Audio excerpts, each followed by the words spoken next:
JSaba is the Northeast Regional Service Director with Varian Medical Systems, Customer Support Services, Oncology Systems.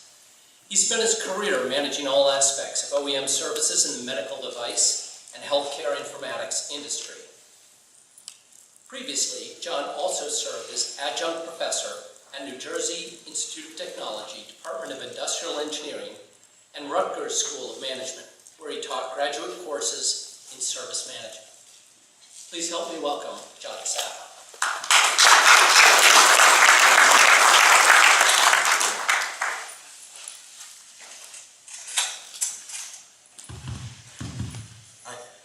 Well, thank you for that, John.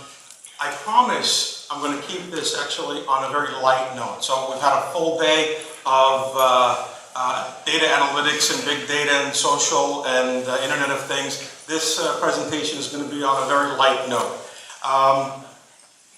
In that aspect, what we're going to talk about is the consumer and what we learned about the consumer in the last couple of decades of research and this evolving field of behavioral economics. You'll see the last line over there. It says a zealot, and part of the title is Zealot of Behavioral Economics and Services. So this is a field that I became very passionate about 5 years ago when I picked up my first book on the subject, Predictably Irrational by Dr. Dan Ariely. Anybody ever read the book? The book, phenomenal book. When I read the book, couldn't put it down. And ever since then, I've been reading everything I can get my hands on and educating myself. And I believe that this has a tremendous application in the field of services and services marketing. So what I want to do now is kind of take it back in time, in the beginning, if you will. Way back in time to like the 1960s, early 1970s, and reigning economics theory, which subscribed to this concept of rational choice. So we'll define that. First, we'll define rational. In this context, rationality, or the rational person, means they are consistent with a model. Therefore, irrational follows is that they don't always consistently follow a model. That's it. It doesn't mean impulsive or anything like that. A rational consumer, then, is an optimizer. A rational consumer does cost-benefit analysis. In every decision that they make, they are weighing out their options, trying to optimize their value, their advantage, their utility, as it is called. A rational consumer thinks and decides in terms of information. They look for information, store information, retrieve information completely, accurately, consistently, all the time, every time. Their preferences only change if there's new information that becomes available. And they exhibit this independence of irrelevant alternatives. Let me explain. If my consumer likes product or service A over product or service B, they will always like product or service A over product or service B unless new information becomes available about either one of them. In no circumstance should the introduction of an option X, if you will, change this consumer's mind from B to A. We'll see. A rational consumer has the cognitive ability, has time on their hands to weigh out every choice against every other choice, has no biases in making choices, and emotions play no role in the decision process. Basically, this guy.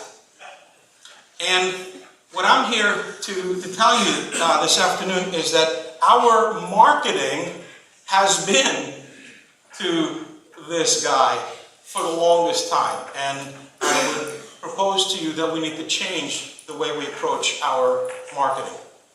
All right. So things don't always work this way, right? With the rational choice. Why, for example, Joshua Bell, a renowned violinist, commands hundreds of dollars per head in an orchestra.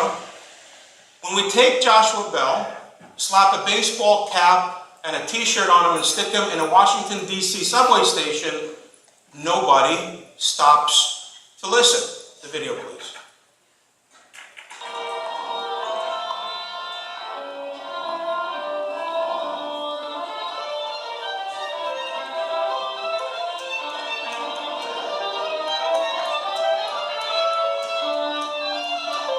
So this goes on for 43 minutes.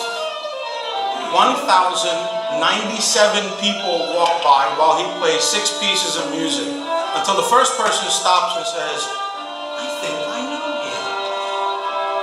Thank you, that's it.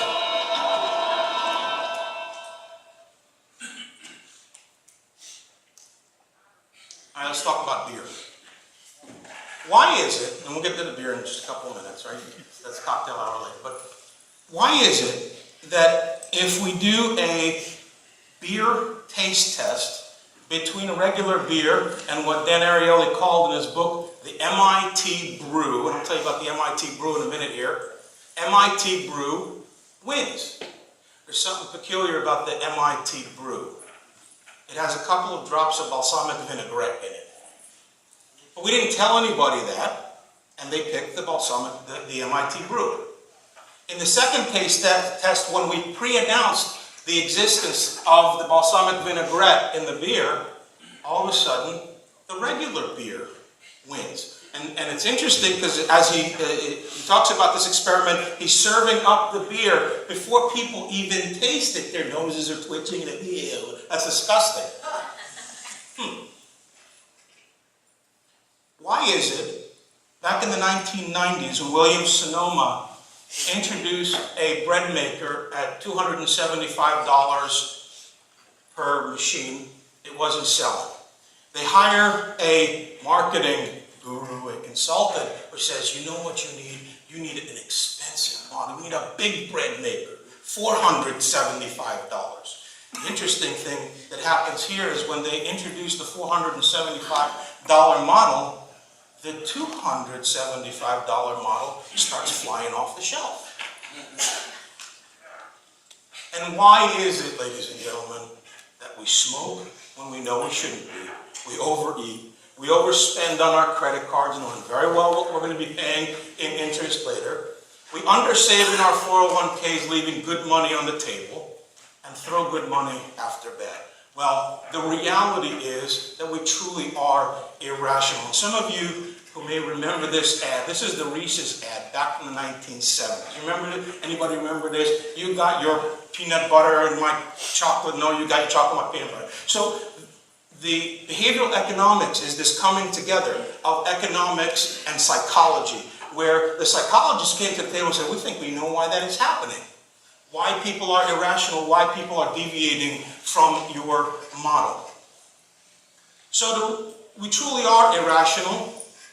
We truly do exhibit cognitive biases. Cognitive biases are these patterns of deviation in judgment that occur in particular situations. Deviations in judgment. Why? Number one, our mental processes. We do something called mental accounting. I'll give you an example of mental accounting.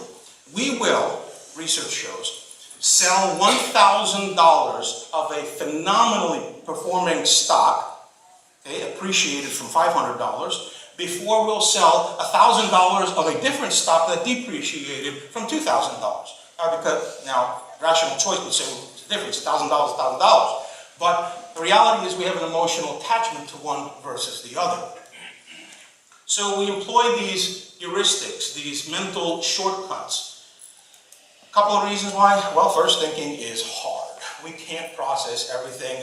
There's an immense brain trust here in this room that talks about latest technologies, the Internet of Things and big data and so forth. We can't all process everything. So thinking is hard, and thinking is exhausting. Okay? And so what the psychologist Herbert Simon says, we do something called satisficing. Okay? That's a crossbreed between satisfactory and sufficing. Good enough. Close enough. The other reason is that our decisions really are emotionally charged. The research of Vendetta DiMartino and his colleagues performed functional brain MRI while presenting their subjects with what we'll call loss frames. We'll talk more about loss frames in a couple of minutes here, but some kind of loss. And they found that the amygdala, which is responsible for our emotional response, was hyperactive. So our decisions really are emotionally charged. And finally, we are very much socially influenced. So all of this is the me, and here is the we. The psychologist Elizabeth Loftus put it this way in her TED Talk. Our memory, even our memory, which we hold real near and dear to our hearts, our memory is like a Wikipedia page. We can edit it, and so can others. And so, the fathers of behavioral economics really helped dig the grave, if you will, for rational choice. Herbert Simon called it bounded rationality.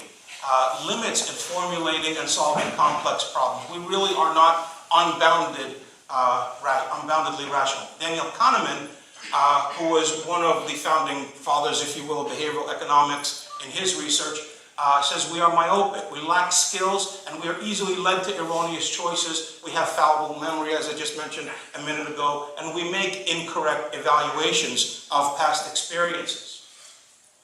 So, we are far more quirkier than we want to admit.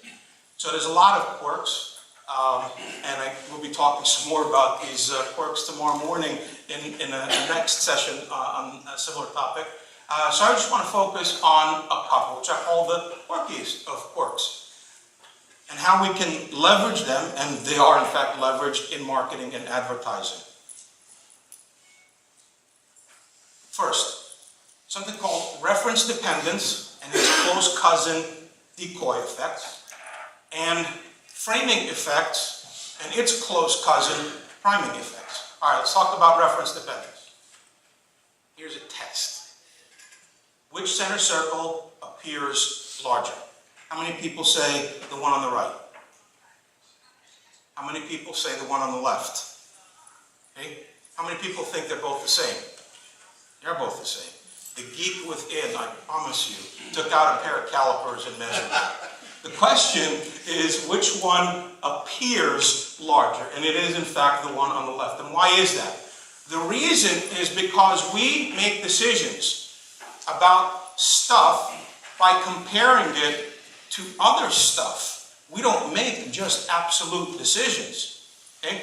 We compare it to other things. So, the example of the bread maker, you had a small thing surrounded by a really big thing, and people were saying, yeah, I'm not sure I really want a $475 bread maker. I think I'll take the $275 bread maker. To some extent, the Josh Bell example, when we take Josh Bell, same exact product, and put it in a different surrounding, different assessments are made. The moral of the story, you want something to look small, surrounded by big stuff. And you want something to look big, you surround it with little stuff. My silver contract against my gold contract. My contract against my competitor's contract. To spin it and frame it a little bit differently, the cost of downtime and the cost of not doing against my performance plus contract. Okay? So we make decisions by comparing things to other things. All right. Ariely talks about in his book, as he comes across this ad in The Economist, which is very peculiar. So you see here, economist.com online subscription, $59, okay? Print subscription, $125, print and web subscription, $125. And he's like, what moron would buy that for $125 when there's this other one you can get more for $125. So he did what any sane college professor would do, and he used his students as guinea pigs. So what he does is he takes that one out, okay? And he surveys his students, and what he expects to happen is exactly what happens. 68% go for the $59 option, 32% go for the $125 option. He then reintroduces this one here, as expected, nobody goes for it, but a very interesting phenomenon takes place. People flip to the more expensive option. So this decoy effect then is an objectively worse option. We know nobody's going to go for it, but we plant it in there because we want to steer folks to the more expensive option. And we fall for this every time. You look at the latest Fortune magazine, Money magazine, any kind of ad that just came to you, you'll see it right there, decoy effect. We are suckers for this. All right. Framing and priming effects.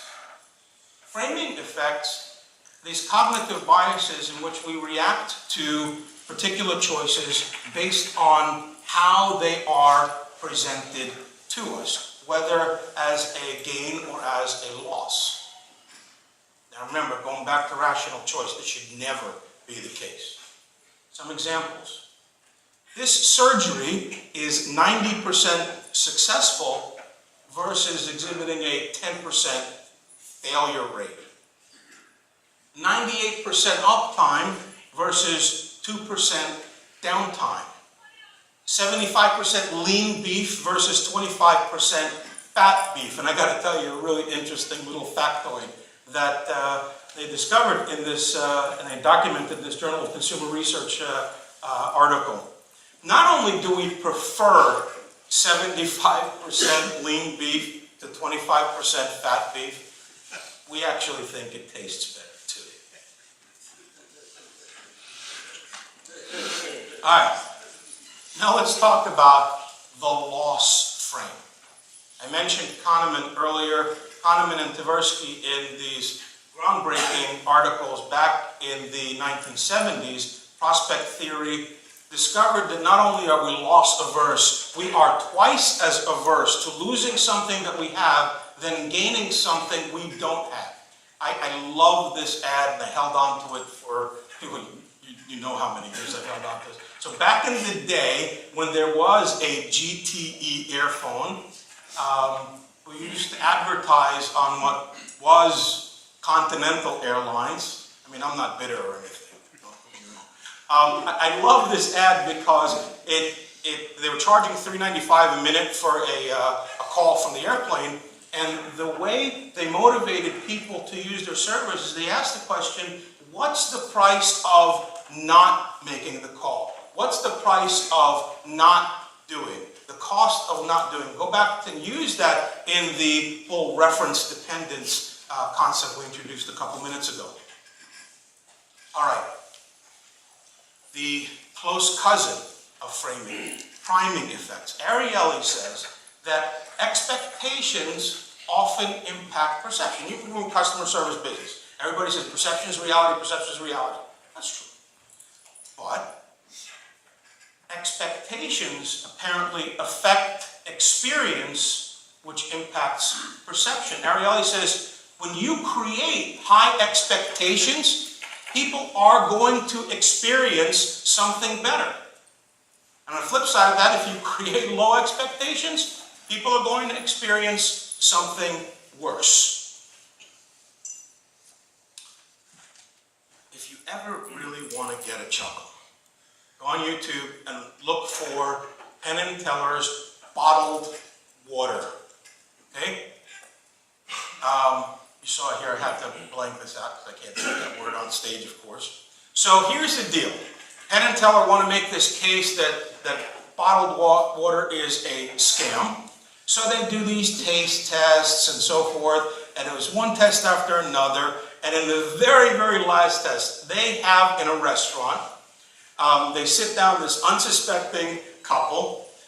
Instead of a wine steward, a water steward comes out with a printed menu of all of the bottled waters that they have, including l'eau de robinet. And for those of you who don't speak French, that means tap water. And served it, and it is hysterical. Watching these unsuspecting souls just sit and say, oh no, that's got a crispy taste, and that's got a nutty taste. Meanwhile, in the backyard, there is this guy filling all the bottles from a garden hose. Were they able to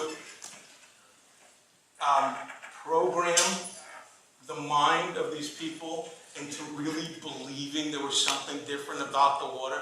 They sure were. All right. So as John said, kept it short. Parting thoughts. I hope I did nothing else but get you all excited about the prospect of behavioral economics in services and what we need to be doing in the next couple of years in modifying how we market our products and services. Second of all, with power comes great responsibility. Yes, you can manipulate people with this. We are looking to sell products and services. We are never wanting to manipulate toward the bad or wrong behavior. Thank you very much for your time.